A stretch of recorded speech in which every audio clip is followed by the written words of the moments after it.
महिमा कीर्तनाचं YouTube channel याला सर्वांनी subscribe करा, घंटीचं बटन दाबा विसरू नका. गुरुर साक्षात परब्रह्म तस्मै श्री गुरुवे नमः. ब्रह्मानंदं परमसुखदं केवलं ज्ञानमूर्ति द्वंद्वातीतं गगनसदृशं तत्त्वमस्यादिलक्षणम् एकं नित्यविमलमचलं सर्वदी साक्षीभूतं भावार्थितं त्रिगुणरहितं सद्गुरुं तं नमामि पुंडलीकवरदा हरिविठ्ठल श्री ज्ञानदेव तुकाराम पंढरीनाथ भगवान माऊली ज्ञानेश्वर श्री गणेशाय नमः. श्री सरस्वती नमः. ओम नमोजी सद्गुरुनाथा आपुल्या चरणी माझा माथा वचन ऐकावे कमलापती माझी रंकाची विनंती कर जोडितो कथे काळी आपण असावी जवळी पांडुरंगा करू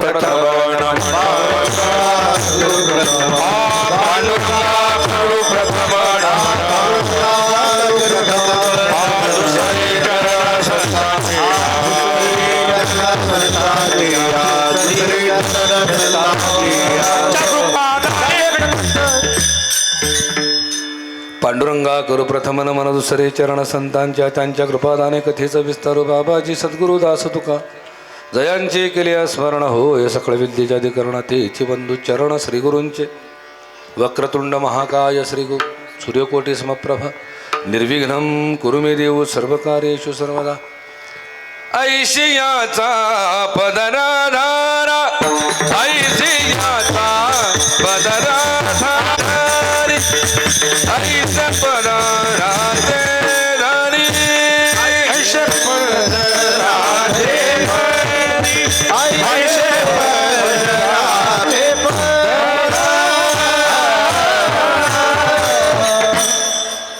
ऐशियाचा पदर धरा जेणे देव येईल घरा ऐसे पदराचे धनी संत साधू ऋषी मुनी. तान परत एकदम कमी करा.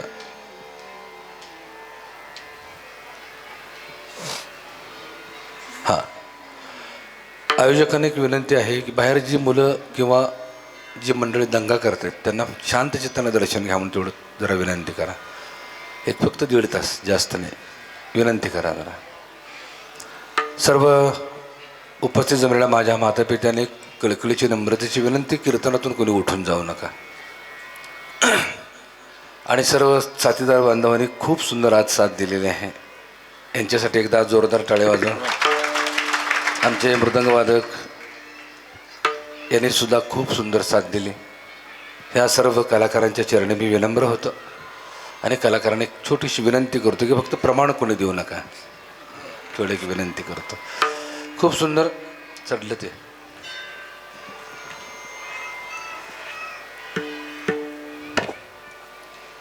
संकष्टी चतुर्थी निमित्त कुंभेफळ तालुका केज जिल्हा बीड या ठिकाणी हा खूप सुंदर असा भव्य दिव्य उत्सव साजरा केला जातो. या गणपतीच्या या बुद्धीच्या दैवतेच्या संकष्टी चतुर्थी निमित्त आजची कीर्तन सेवा आयोजित करण्यात आलेली आहे. आणि विशेष म्हणजे प्रत्येक महिन्याला एवढा मोठ्या उत्साहानं हजारो लोक भोजन करून प्रसाद घेऊन जात असतात आणि लांब लांबहून कीर्तनकार येत असतात. महिन्याला हा उपक्रम चालू आहे. गेली 40 वर्ष झाली. नाही किती वर्ष झाली? 40 वर्ष झाली. एवढं सोपं नाही आहे. इथं असलेल्या या गावातील असलेल्या गणपतीवरची निष्ठा आणि परब्रह्म दैवत गणपतीचा आशीर्वाद आणि कृपा याच्याशिवाय हा मेळच बसू शकत नाही. इतकं हे सुंदर नियोजन आहे. असंच उत्तरोत्तर आध्यात्मिक कार्य आपल्या हातून घडो ही गणेशाच्या चरणी प्रार्थना करतो, भगवंताच्या चरणी प्रार्थना करतो आणि या ठिकाणी मी सेवेला सुरुवात करतो. तात्पर्य करा बघू. कमी जरा कमी करा. येस माझ्याकडे आहे. मी करतो नियोजन.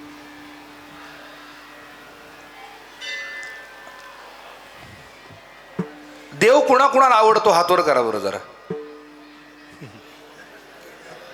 वा वा वा वा. कुणाकुणाला वाटतं देव आपल्या घरी यावा हातवर करा बरं जरा. सगळ्यांनाच वाटतं. क्या बात आहे. कुणाकुणाला वाटतं आपण देवाच्या घरी लवकर जावं? हात वर करा जरा. सगळे तरी केले. ज्याने ज्याने हात वर केले ती वैतागली संसाराला. देवा घेऊन जा रे बाबा. परमार्थाचा हा जो काय अवडंबर मांडला गेलेला आहे, ऋषी मुनी साधू संतांनी साहित्य निर्माण करून ठेवलेलं आहे. 4 वेद 6 शास्त्र 18 पुराण ग्रंथात ह्या सगळ्या गोष्टी कशासाठी निर्माण झाल्यात माहीत आहे? फक्त देवाच्या घरी जाण्यासाठी. देवाच्या घरी जाण्यासाठी ही सगळी शास्त्र वेद पुराण धडपडत आहेत आणि तुम्ही आम्ही देवाच्या घरी जाण्यासाठी नको म्हणतोय. हेच तर विशेष आहे. कारण देवाच्या घरी जाणं म्हणजे बघा आमचा भ्रम किती, आमचं अज्ञान केवढं आहे बघा. देवाच्या घरी जाणं म्हणजे चौघांच्या खांद्यावरनं जाणं. राम नाम सत्य आहे, याला आम्ही देवाच्या घरी जाणं म्हणतो. पण एक गोष्ट लक्षात ठेवा, जाणं म्हणजे चौघांच्या खांद्यावरून जाणं हे शरीराला आहे, देहाला आहे, तुम्हाला नाही. अहो देवाच्या घरी जाण्यासाठी जरी हा भगवंतानी मनुष्य देह दिलेला आहे, सर्व जन्माच्या शेवटी हा मनुष्य देह पावे पाठी या परी उत्तम किरीटी म्या रचले नाही. भगवंताच्या घरी जाण्यासाठीच हा उत्तम प्रतीचा देह जन्माला घातला भगवंतानीच. मग तुम्ही मी का नको म्हणतो देवाच्या घरी जायला? देवाच्या घरी जाणं म्हणजे मरण नव्हे. देवाच्या घरी जाणं म्हणजे चौघांच्या खांद्यावरून जाणं नव्हे. चौघांच्या खांद्यावरून हा देह फक्त स्मशानभूमीपर्यंत जात असतो, तो देवाच्या घरी जात नाही. कारण हे देवाचं भांडवल नाही आहे, हे पंचतत्वाचं भांडवल आहे. पंचतत्वात जाऊन मिसळतं ते. हे पृथ्वी तत्वातून निर्माण झालेलं शरीर पृथ्वी तत्वाला जाऊन मिसळतं. हे स्मशानभूमीपर्यंतच जातं, देवाच्या घरी जात नाही. मग देवाच्या घरी कोण जातो? देवाच्या घरी तुम्ही आम्ही जात असतो. मग देवाच्या घरी जाण्याचं माध्यम काय आहे? मनुष्य देह. देह टाकून देवाच्या घरी जाता येत नाही. देवाच्या घरी जाण्यासाठी देह एक उत्तम साधन दिलेलं आहे.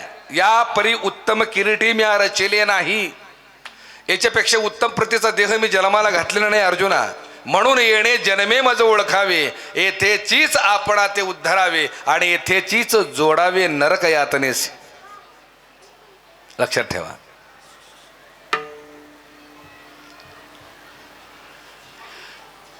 देवाच्या घरी जाणं म्हणजे काय हो? देवाच्या घरी ना दुःख ना क्लेश ना जरा, ना व्याधी, ना रोग, ना आजार, ना चिंता, काही नाही. देवाच्या घरी काही नाही. हे सगळं जिथं वजा केलं जातं ना आणि जे शिल्लक राहतं ते देवाचं गाव. शब्द शब्द टिपून घ्या. बरं, कीर्तनातनं तुम्ही अपेक्षा ठेवायला सासू सुनीच्या गोष्टी सांगा महाराज, जमणार नाही. बेवड्याच्या कथा सांगा, जमणार नाही. व्हॉट्सअपचे जोक सांगा, जमणार नाही. आणि त्यातला मी कीर्तनकार नाही. तुमचा कदाचित भ्रमनिरास होईल कीर्तन झाल्यावर. उगीच बोलवला महाराजाला, चालेल. नाही पुढल्या वर्षी बोलवत चालेल. हा, पण ह्या भाकड कथा मी कधीच सांगणार नाही कीर्तनातनं. आणि ह्या कथा सांगून मी कधी पोट भरणार नाही. भूमिका समजून घ्या. कारण ती जागा ही नाही आहे. कीर्तन म्हणजे उद्धाराचं साधन आहे, हे अगदी समजून घ्या. कीर्तन हे उद्धाराचं साधन आहे, बुडण्याचं साधन नाही. हो, पण कीर्तनासारखं सुंदर आणि पवित्र व्यासपीठ काय मंडळींनी प्रदूषित करून टाकलं. प्रदूषित करून टाकलं, अपवित्र करून टाकलं. नको तो नंगानाच सुरू झाला या व्यासपीठावरनं. अलग लक्षात. आणि हा दोष त्यांचा नाही भावंडांनो, हा दोष तुमचा बी नाही. मग दोष कोणाचा आहे? आयोजकांचा आहे, त्यांना बोलवणाऱ्यांचा दोष आहे. कडिले महाराज मलाच म्हणतात, काय म्हणले महाराज, हो लय खोलात जाऊ नका, लय खोलात जाऊ नका. का? माणसं येणार नाहीत उद्या. म्हणजे माणसं गोळा करायला तुम्ही कॉमेडियन बोलवता का? पहिल्यांदा ही जोडली पाहिजेत. दोष तुमचा नाहीच आहे. असो, ज्या ठिकाणी दुःखाचा लवलेश नाही, जरा नाही, व्याधी नाही, संकट नाही, काही नाही, चिंता नाही, काही नाही, अशी जी अवस्था आहे त्या अवस्थेला देवाचं गाव म्हणतात. आता देवाच्या गावाला दुसरं एक नाव आहे, वैकुंठ. कारण हरिपाठातच देव राहण्याचा पत्ता सांगितलाय ज्ञानोबरायांनी. ज्ञानदेव पाठ हरी हा वैकुंठ. आता वैकुंठ या शब्दाचा अर्थ काय? अलीकडे आम्ही काय केले, गावामध्ये स्मशानभूमी प्रत्येकाची आहे आणि त्या स्मशानभूमीला मी सोज्वळ नाव दिले, वैकुंठ धाम. खरं सांगू का, त्या वैकुंठाचा आणि त्या स्मशानभूमीचा काडी मात्र संबंध नाही, अजिबात संबंध नाही. वैकुंठ म्हणजे काय? वय म्हणजे नाही, कुंठ म्हणजे दुःख. ज्या अवस्थेमध्ये दुःखाचा लवलेशही शिल्लक राहत नाही अशा अवस्थेला वैकुंठ अवस्था म्हणतात. म्हणजे तुमचं शरीरच ज्यावेळेला आनंदमय होतं, ब्रह्मरूप होतं, परमानंद रूप होतं, वैकुंठात राहणाऱ्या संतांच्या अवस्था तुकोबराने आपल्या 12 अभंग संतांना सांगितलेली आहे. जगात पिशाच्या अंतरी शहाणा, सदा ब्रह्मी जाणा निमग्न तो. सद्गुरू एक त्या अवस्थेत राहत असतात. कसा असतो सद्गुरू? कसा असतो? जो शब्द ज्ञाने पारंगतू. पण पुढे सांगताना सांगितले, ब्रह्मानंदी सदा डुल्लतू. आणि शिष्य प्रबोधिनी समर्थू यथोचित निज भावे. ब्रह्मानंदात तो अखंड डुलत असतो, ते वैकुंठ अवस्थाच आहे. म्हणजे तुकोबराय देहासहित वैकुंठाला गेले. या शब्दाचा अर्थ जो आहे, या प्रमाणाचा अर्थ जो आहे, देहासहित तुका वैकुंठाची, त्यांचा देहच परब्रह्मरूप झाला होता. परब्रह्मरूप त्यांचा देह झाला असल्यामुळं ते देह वैकुंठात होते. लक्षात ठेवा, असा त्याचा अर्थ आहे. तुकोबरायांच्या वैकुंठ गमनाबद्दल बरेच तर्कवितर्क आहेत. आपल्या अकलेची तैर तोडणारे, बुद्धीची कमतरता दाखवणारे हे बरीच मंडळ आहेत. नाही म्हणले पुरावा द्या महाराज, अर्थ नाही. आणि आपल्याला तिकडे जायचंच नाही, कशाला वादाला तोंड द्या. बरोबर आहे ना? तुकोबराय बघा, त्या अवस्थेपर्यंत पोहोचण्याची कुवत पाहिजे आपल्याजवळ. मग ती अवस्था न समजल्यामुळं शास्त्रकारांनी काय केलं, त्याला एक गोष्टीचं रूप दिलं. कुठून तरी आकाशातून एक गरुड आलं, गरुडासारखं विमान आलं, त्याच्यावरती तुकोबराय बसलेलं. पुन्हा ते गरुड कुठं ढगात गेलं. त्याच्यानंतर आम्ही काय तुकोबरायांचा पत्ता शोधलाच नाही. तो एक दृष्टांत आहे. सिद्धांत काय सांगतो? देहच ब्रह्ममय होणं, या नाव वैकुंठ अवस्था. विठ्ठल विठ्ठला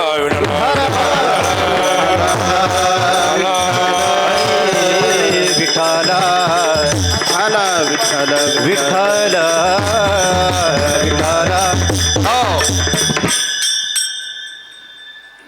त्याला म्हणतात भगवंताचं गाव. कोणतं? वैकुंठ. आणि त्या वैकुंठाला तुम्हा आम्हाला जायचं आहे. आम्ही वैकुंठवासी आलो याच कारणाशी, बोलिले जे ऋषी साच भावे वर्ताया.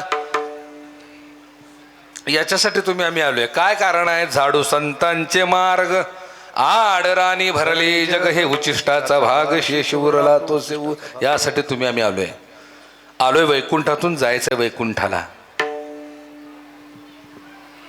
अर्थ कळला का? मोक्ष म्हणजे काय? तीच अवस्था आहे. मोक्ष म्हणजे जरा व्याधी दुःख संकट जन्म मरणाच्या दुःखापासून मुक्त होणं, भयापासून मुक्त होणं, चिंतेपासून मुक्त होणं, यालाच मोक्ष म्हणतात. मोक्ष म्हणजे देहातून प्राण जाणं नव्हे. मोक्ष म्हणजे आतून मरणं. मोक्ष म्हणजे काय? आतून मरणं. आणि मृत्यू म्हणजे काय? बाहेरून मरणं. बाहेरून मरण्याला मृत्यू म्हणतात आणि आतून मरण्याला मोक्ष म्हणतात. कळलं का? थोडक्यात एक व्याख्या सांगू. श्वास शिल्लक आहेत आणि इच्छा संपल्यात, त्याला मोक्ष म्हणतात. श्वास संपल्यात आणि इच्छा शिल्लक आहेत, त्याला मृत्यू म्हणतात. अर्थ कळला का?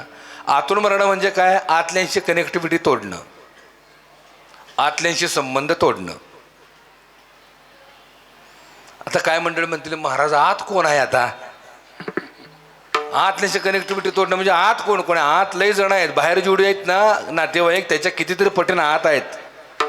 त्यांच्याशी आपण संपर्क करून ठेवलेला आहे, संबंध जोडून ठेवलेला आहे. कोण कोण आहे आतमध्ये? काम क्रोध मोह मत्सर अहंकार दंभ चळ कपट द्वेष निंदा अशा तृषा कल्पना कामना वासना भावना इच्छा तृषा तमन्ना संकल्प विकल्प भेद खेद संशय सगळे आत ठासून भरलेले आहेत.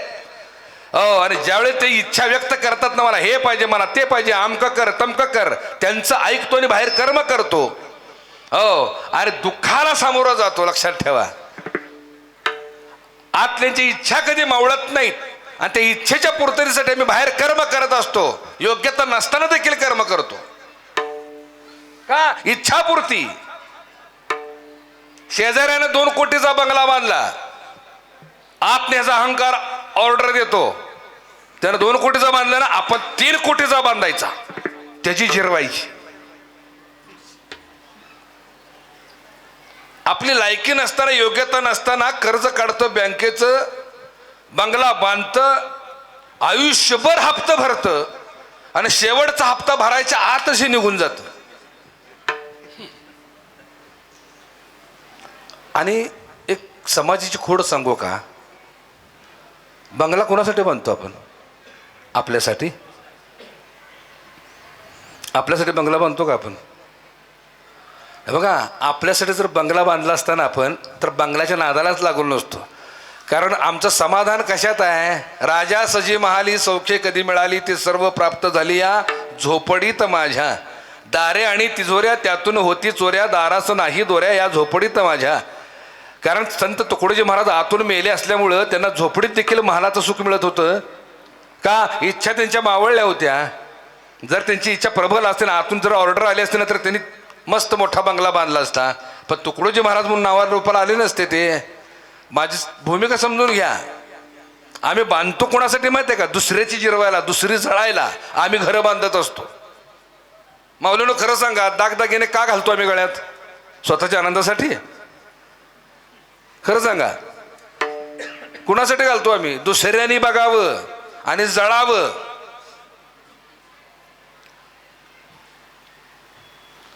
दुसऱ्याची जिरवता जिरवता आपली कधी जिरती हेच कळत नाही. बरोबर आहे ना? अरे कुणावर स्पर्धा करणार आहेस तू? बाप आहेत बाप, टाटा बिर्ला अंबानी अदानी सगळे आहेत, त्यांच्यावर स्पर्धा कर. जमेल का? स्पर्धा कुठल्या असावी माहिती आहे का? मला किती समाधान आहे, मी किती समाधानात जगतोय, हा विषय महत्वाचा आहे. किती कोटीचा बंगला उपयोग नाही. मस्त कोटीचे बंगले बांधले, पण झोपताना जर तुला 2 गोळ्या झोपेच्या खाऊन झोपावं लागत असेल, का पेटवायचा तो बंगला? खडकावर झोप लागली पाहिजे, खडकावर. हे विश्वाची माझे घर, ही अनुभूती आली पाहिजे. म्हणून म्हणतोय, आतून मेल्याशिवाय आनंद मिळणार नाही. नाथांच्याकडे एक खळ गेला, खळ दुष्ट गेला एक जण.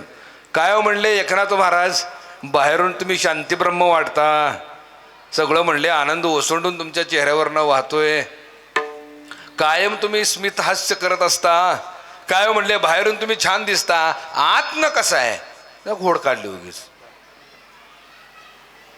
असतातच ना, आतनं बाहेरचे रंग असतात, दिसायला वेगळं असतं, असायला वेगळं असतं, नाही का? तसं यानं खोड काढली, म्हणले तुम्ही आतनं कसं आहे?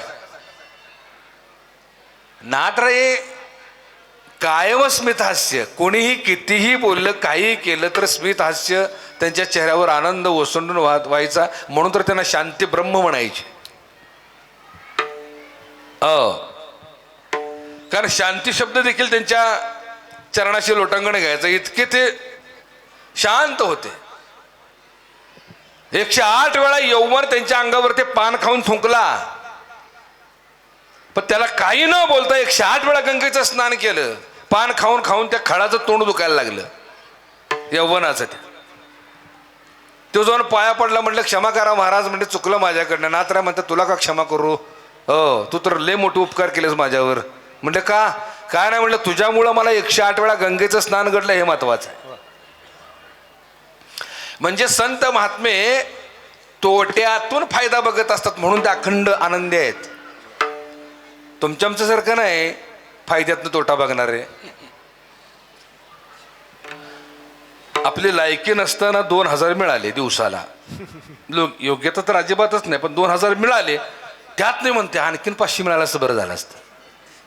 म्हणजे 2000चा फायदा बाजूलाच, हो ते 500 कसे मिळेल त्याची वाट बघते. म्हणजे काय, फायद्यातला तोटा. पण संत महात्म्याने तोट्यातून फायदा शोधला. का घाबरलो, काय कळालं त्यात? माझं बोलणं कळते का? त्याला मृत्यू कळाला. मृत्यू कळाला की सगळंच तू विसरला. आयुष्यामध्ये ज्यावेळेला मृत्यू लक्षात येतो ना, त्यावेळेला सगळेजण जमिनीवर येतात. काही आठवत नाही. पायाखालची वाळू सरकते, जमीन सरकते मृत्यू डोळ्यासमोर दिसल्याबरोबर. डॉक्टरनं सांगितलं तुम्हाला की काय ना, म्हणजे आता 3 दिवसाची तुम्ही पाहुणे, 3 दिवसात तुम्ही जाणार आहे. तुम्ही काय जमिनीचे भाव विचारत जाल का? मौल्यांनो, तुम्ही सोनाराकडे जाल का? कसं दिलं सोनं? डॉक्टरने सांगितलं तुम्हाला तुम्ही 3 दिवसात मरणार आहे, सोन्याचे भाव काढायला जाल? कारण सत्य कळलं की बाकी सगळं भ्रम वाटायला लागतं. माझं बोलणं कळलं का? तुम्ही लय सिरियस झाले. म्हणजे आल्यापासून मरण मरण मरण म्हणून घाबरलाय का काय? कीर्तन कळतंय ना? विषय चाललाय सत्य म्हणजे काय, भ्रम म्हणजे काय. बरोबर का? सत्य काय आहे? मृत्यू आहे. आणि भ्रम काय आहे? जे ठरवतो ते भ्रम आहे. मी इंजिनियर होईल, वकील होईल, डॉक्टर होईल, नाही का, आमदार होईल, खासदार होईल, मंत्री होईल, पैसेवाला होईल, प्रॉपर्टीवाला होईल, लँडलॉर्ड होईल, हे होईल ते होईल, सगळं खोटं आहे, भ्रम आहे सगळं. होईल याची गॅरंटी नाही. पण सत्य काय आहे? जिथं जन्माला आलोय तिथं मी मरणार आहे, हे सत्य आहे. कळलं का? सत्य म्हणजे काय, भ्रम म्हणजे काय? नाही.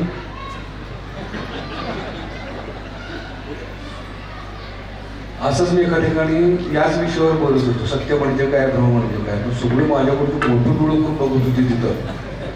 म्हटलं काय झालं काय बाबा, एवढं छान बोलतोय मी, सत्य म्हणजे काय, भ्रम म्हणजे काय, सांगा कुणीतरी. हे नाही बोल नाही. मी पोट तिळकी म्हटलं, अरे सांगा कोणीतरी सत्य म्हणजे काय, भ्रम म्हणजे काय. एक जण उठला, त्यानं हात वर केला, म्हणजे महाराज मी सांगू का? मला इतकं बरं वाटलं, बास म्हटलं 1000त एक तरी माझं कीर्तन करणारा श्रोता आहे. मला आनंद झाला. सांग म्हटलं, सांग सत्य म्हणजे काय, भ्रम म्हणजे काय सांग. तो म्हणला, महाराज तुम्ही सांगताय सगळं सत्य आहे, पण तुम्ही सांगितलेलं आम्हाला कळलंय, असं जे तुम्हाला वाटते तो तुमचा भ्रम आहे. ज्या अर्थी एवढ्या गोड हसल्या त्या अर्थी भ्रमात आहे का काय तेच कळत नाही. मी भ्रमात नाही ना, कीर्तन कळतंय ना. हा, आत्ममधनं हसत चला जरा. आता काय म्हणते मग, तुम्ही सांगितलं हो कीर्तनात हसायचं नाही, असं नाही. ते हसणं वेगळं. बघा 3 गुण आहेत, रजोगुण, तमोगुण आणि सत्वगुण. तमोगुणी हसणे वेगळं, त्याला आसुरी हसणं म्हणतात. आणि सत्वगुणी हसणं वेगळं. लक्षात आलं का? नारायणच्या भारुडात हसवलंच नारायणांनी, नाही का? संतांनी काय हसवलं नाही, विनोद केले नाही, अभंग केले. हा, पण सात्विकतेची त्याला झालं लक्षात. हा खळ घरी गेला, हांतरूनच गाठलं त्यानं. 5-6 दिवस ओलांडल्यानंतर सगळं गाव त्याला बघायला गोळा झालं. का? म्हणजे हे मरणार आहे आता. हजारोची गर्दी तिच्या दारात उभी राहिली. नाथराय बरोबर त्या दिवशी त्याला भेटायला गेले, गर्दीत वाट काढत काढत त्याच्या घरी गेले. घरात गेले, बघतो तर काय, जो परगावर झोपलेला, अंगावर चादर होती, चादरीच्या आत आहे का नाही हे बी कळत नव्हतं. का? एवढं बारीक झालं होतं, घाबरून मरणार. त्या आडवं पडलं होतं. नाथराय त्याच्याकडे गेले, काय बाबा आतनं कसा आहेस ते विचारलं. नाथाने विचारलं, आतनं कसा आहेस? तो म्हटला, नाथ बाबा मेलेल्याला काय विचारताय आतनं कसं? नाथराय तेच म्हणाले, तू काळजी करू नको, तू मरणार नाहीस. पण तुझ्या प्रश्नाचं उत्तर मला तुझ्याकडनंच ऐकायचं होतं. बाबा रे, तू मला विचारलंस तुम्ही आतनं कसं आहे, मी कधीच मेलोय आतनं, काय विचारतोस आतनं कसं आहे? आत्म मरण म्हणजे आतल्याची कनेक्टिव्हिटी तोडणं, आतल्याचे संबंध तोडणं. आतले जे नातेवाईक आहेत ना, ते नातेवाईक तुम्हाला त्रास देत आहेत. गीतेत तर हेच तर खरं तत्वज्ञान सांगितलेलं आहे. गीतेचं मुख्य तत्वज्ञान हे अर्जुना, क्षत्रियाचा वंश जन्मावे तरी समरांगणी का भ्यावे, स्वामी काजी मरावे तरी पावावे माझे पद. उठ आणि तारा तयार हो, बंधू चुलते मामे गुरेचा नाश करून टाक. आता हे कोण आहे? हे कोण आहे? आई ही कधी खरी का? नाही. आतमध्ये ज्यांच्याशी नाते जोडलेले आहेत ना तुम्ही, आम्ही ती मगाशी सांगितली नातेवाईक सगळी, त्यांच्याशी कॉन्टॅक्ट करून टाक, तरच समाधान ओसंडून राहील. अर्थ समजून घे. आणि म्हणून देवाच्या घरी जाणं वेगळं आणि स्मशानात जाणं वेगळं. नियमाप्रमाणे हा नैसर्गिक नियमाप्रमाणे हा देह ठेवावाच लागतो. हा देह स्मशानात घेऊन जावा लागतो. पण देवाच्या घरी जाण्यासाठी मनुष्य देह दिलेला आहे. त्या देहात असताना देवाच्या घरी जाण्याचा प्रयत्न करणं, या नाव ध्यान.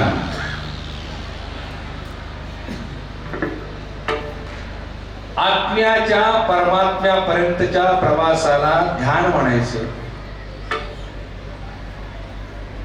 लिहून घ्या बरं एक वाक्य. आत्म्याच्या परमात्म्यापर्यंतच्या प्रवासाला ध्यान म्हणायचं आणि आत्म्याच्या आणि परमात्म्याच्या मिलनाला समाधी म्हणायचं. समाधी म्हणजे जमीन खोदा, आत खाली उतरा, वर्ण शिळा लावून घ्या आणि कुदमरून मरा, त्याला समाधी म्हणत नाहीत. समाधीत शब्दातच अर्थ लपलेला आहे. समाधी म्हणजे ज्या अवस्थेमध्ये समाधान ओसंडून वाहत, त्या अवस्थेला समाधी म्हणतात. ज्या अवस्थेमध्ये दुःखाचा लवलेश राहत नाही, त्याला वैकुंठ म्हणतात. आतून ज्याची इच्छा मावळल्या त्याला मोक्ष म्हणतात. मोक्ष, वैकुंठ, समाधी, परमधाम, निजधाम ही एकाच अर्थाचे वेगवेगळे शब्द आहेत. भूमिका समजून घ्या. आणि त्यासाठी तुम्ही आम्ही त्या मनुष्य देहात आलोय आणि येण्या पाठीमागचं प्रयोजन काय? नर देहाचे ज्ञाने सच्चिदानंद पदवी घेणे, एवढा अधिकार नारायण कृपावलोकने घेतला. मनुष्य देहाच्याच ज्ञानानं नराचा नारायण होण्याचा अधिकार भगवंतांनी या ठिकाणी बहाल केलेला आहे. कारण या नरदेहातच तो प्राप्त होतो. बरं, इतर योनीत तो प्राप्त होत नाही. नरदेहातच प्राप्त होतो हे ज्ञानोबरायांनी जाणलं. त्याच्या भेटी करता, त्याच्या प्राप्ती करता अनंत जन्म ज्यावेळेला जीवात्मा ठेचा खात पायात बंबाळ होत इथपर्यंत येतो. बहुत दिस फेरा आला या नगरा. या नगराला बहुत दिवस नुसते नाहीये, अनंत काळ, अनंत जन्म, 83,99,999 योन्या पालत्या घालून देश ओलांडून ज्यावेळेला 84व्या लक्षणीमध्ये येतो ना, त्याच्या पाठीमागचं एकमेव प्रयोजन आहे याच मनुष्य देहाच्या माध्यमानं त्याची प्राप्ती. दुसरा काही मार्गच नाही. ज्ञानोबराय कोणतरी केलं तेच सांगतात. ज्ञानोबरायांची अवस्था तर एक मुळात अशी आहे की ज्ञानोबराय भक्तीने चिंब भिजलेले आहेत. आणि ज्ञानोबरायांनी विवेकाने हे लक्षात आणलं, इतर योनीमध्ये त्याची प्राप्ती नाही, याच योनीमध्ये त्याची प्राप्ती आहे. आणि याच योनीमध्ये येऊन ज्ञानोबरायांनी त्याला साकडं घातलं. ज्ञानोबरायांनी त्याला विनंती केली, कानोबा, तुझ्या प्राप्ती करता एवढा दुरून इथपर्यंत आलो, इथं येऊन देखील तू जर मिळत नसशील तर अनंत जन्म घेतले, अनंत जन्माचं दुःख जे सोसलं त्याला काय अर्थ आहे का? आणि या जन्माचं तू मला भेटला नाही तर पुन्हा पहिल्यापासून 83,99,999 योन्या पालत्या काढाव्या लागतील. एवढं सोपं नाही. कारण एका जन्माचं दुःख, एका मरणाचं दुःख, एका योनीतलं हे दुःख आहे ना, ते प्रचंड आहे. एका योनीमध्ये एक कोटी वेळा जन्म घ्यायचा, एवढं सोपं आहे का ते? जन्म मरणाच्या यातना, गर्भवास खूप दुःखाचा आहे. भगवंता, एवढं सोसून इथपर्यंत आलोय तरी देखील तुझं प्राप्त होत नसतील. आणि ज्ञानोबाऱ्यांनी सगळं जे मांडणी केलेलं आहे, अभंग रचना केली तर सगळी विरहिणी रूपाने केलेली आहे. एक हरिपाठ सोडल्यास ज्ञानोबाऱ्यांची जेवढ्याहून रचना आहेत ना त्यात सगळे विरहिणी प्रकारात मोडणाऱ्या रचना आहेत. कशावरून सांगतो तुम्हाला, विरहिणी या शब्दाचा अर्थ पहिल्यांदा लक्षात ठेवूया. विरहिणी म्हणजे काय? प्रियकर आणि प्रेयसीच्या दुराव्याचं वर्णन, दुःखाचं वर्णन, वेदनेचं वर्णन ज्यात केलं जातं त्याला विरहिणी म्हणतात. विरहाच्या दुःखाचं, विरहाच्या वेदनेचं वर्णन ज्यात केलं जातं त्याला विरहिणी म्हणतात किंवा विराणी देखील म्हणतात. मौलीच्या अशा विराण्या भरपूर आहेत. स्त्रियांगाने नटलेले शब्द आहेत ज्ञानोबाऱ्यांच्या या विराण्यांमध्ये. स्त्रियांगाने नटलेले शब्द आहेत, भक्तीने चिंब भिजलेले शब्द आहेत. मुळातच ज्ञानोबाऱ्यांचे पुरुष असले तर अंतःकरण हे त्यांचं स्त्रीत्वानं चिंब भिजलेलं होतं, स्त्रीत्वानं. कारण एकमेव गोष्ट लक्षात ठेवा, ज्ञानोबाने अखंड परमार्थ जो केला तो हृदयातून केला. कारण सांगतो त्याच्या पाठीमाग, भक्तीचा जन्म हृदयातून होत असतो आणि ज्ञानाचा जन्म बुद्धीतून होत असतो. हृदयाने निर्णय घेणे वेगळं, कारण हृदय हे अकारण प्रेम करतं. प्रेम करण्यासाठी काही बघत नाही, ते उच नीच, काळा गोरा, गरीब श्रीमंत, ज्ञानी अज्ञानी, नाही का, या धर्माचा त्या काही बघत नाही. का? अकारण प्रेम करतं. अकारण प्रेम करणे हृदयाचं काम आहे आणि तर्क लावणे बुद्धीचं काम आहे. कायम तर्क लावत असतो बघा ते. नाही नक्की देव आहे का, आणि नसले उगीच नसले देवाच्या मागं कशाला लागा. प्रचंड तर्क करत, स्थिर नसते बघा ते. बुद्धीने निर्णय घेणारे कधी स्थिर नसतात, हृदयाने निर्णय घेणारे स्थिर असतात. अकारण हृदय प्रेम करत असतं. आणि जास्त करून तुम्हाला सांगू, अनुभवांचे बोल सांगतो मी, या माऊलीच्या पुस्तकाच्या पाठ्यामागं ते सगळे हृदयाने निर्णय घेणारे आहेत. स्त्रीकडे तेवढे इतका उत्तम गुण आहे, ते फक्त हृदयाने निर्णय घेतात, अकारण प्रेम करतात आणि एखाद्यावर प्रेम जडलं की मरेपर्यंत त्याला सोडत नाही. पुरुषाचं तसं नाही आहे, लय बुद्धी टाळतं चालतं, तर्क लावतं. म्हणून अटॅकनं मरण्याची संख्या स्त्रियांपेक्षा पुरुषांची जास्त आहे. स्त्रियांची नाहीच म्हणायला काय हरकत नाही, अटॅकनं मरतं पण जास्त पुरुष. का? बुद्धीने निर्णय. आणि मायबावड्यांचं अंतःकरण हे भक्तीने चिंब भिजलेलं असल्यामुळे ते हृदयालाच निर्णय घेत असतात. तद्वत ज्ञानोबाऱ्यांचा करण, अंतःकरण हे स्त्रीत्वाला चिंब भिजलेलं आहे, भक्तीनं चिंब भिजलेलं आहे. म्हणून ज्ञानोबाऱ्यांच्या आयुष्यामध्ये राधेचा अंश 90% अंश राधेचा, 90% राधेचा अंश ज्ञानोबाऱ्यांच्या अंतःकरणामध्ये. कारण राधा म्हणजे काय? राधा म्हणजे व्यक्ती नाही, तर राधा म्हणजे एक अवस्था आहे. व्यक्ती नाहीये राधा, अवस्था आहे. कोणती अवस्था आहे राधेची? पण कृष्ण काय? कृष्ण देखील अवस्था आहे, कृष्ण व्यक्ती नाही. आम्ही दीड पायावर उभा राहणार, बासरी घेऊन उभा राहणार, त्याला कृष्ण म्हणतो आम्ही? नाही, तो कृष्ण नाही. कृष्ण ही एक जीवाची अवस्था आहे. भक्तीची परिसीमा ओलांडून ज्यावेळेला एका विशिष्ट अवस्थेमध्ये भक्त राहत असतो ना, नांदत असतो ना, त्या अवस्था म्हणजे ती कृष्णाची अवस्था आहे, ती त्याच जीवाची. मग राधेची अवस्था काय? राधा म्हणजे काय? राधा म्हणजे परमात्म्याच्या ओढीनं परमात्म्याच्या भेटीसाठी त्या जीवाची जी चरपड आहे, धडपड आहे, प्रयत्न आहे, पराकाष्ठा आहे, त्या अवस्थेला राधा म्हणतात. ती राधा, ती अवस्था त्या जीवात्म्याची, त्या भक्ताची, ज्यावेळेला कृष्णापर्यंत तो पोहोचतो, त्याला तो भेटतो, त्याला तो प्राप्त होतो, किंबहुना दोघेही एकरूप होतात. त्या जीवाची अवस्था म्हणजे कृष्ण. तसं ज्ञानोबाऱ्यांचं आयुष्य राधामय होतं, भक्तीनं चिंब भेटलं होतं, स्त्री अंगानं नटलेलं होतं. म्हणून त्यांच्या विरण्यांमध्ये शब्द देखील स्त्री अंगानं नटलेलीच आहे. पहिलं तो गे काबू कोकत आहे शकून गे मी काय म्हणतोय शकून गे बघा स्त्रियांना नटलेले शब्द शकून गे माये रोप पाहता लोचनी सुख झाले हो साजणी बरोबर आहे ना पाचा नामांचा गोंगडा नेसेन पुरली मोठते जेवी लगे बाई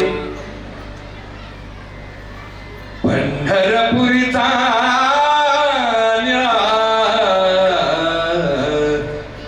पंढरपुरीचा पंढरपुरीचा पंढरपुरीचा